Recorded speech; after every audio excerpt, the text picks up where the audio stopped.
Hi, my name is Angeline Young, and I have an example of how myself as a teacher can engage my students by using their field of knowledge and acknowledging their prior learning that they've had. I used to volunteer in my son's first grade class, and the teachers had these students make something very similar to a cultural iceberg. She did this so she could really understand her own students' field of knowledge, which I didn't realize that she was doing that at the time, but now that we're learning about this, I know exactly what she was doing. She had planned to teach her students about a science lesson about the solar system, about the names of different planets and the order that they occurred.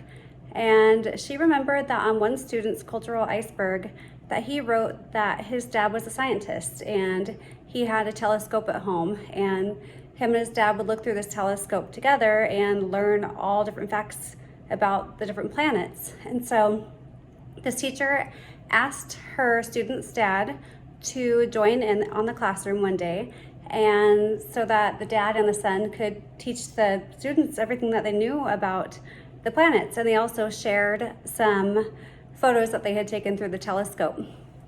And the students love learning from this boy and his father, from their own field of knowledge that they shared. It really inspired the class to join in and participate and share their own field of knowledge and their own experiences that they've had about the different planets. And the teacher finally had them create a really fun art project where they got to build the planets out of model clay. They got to paint them and label them and put them in the order of the solar system.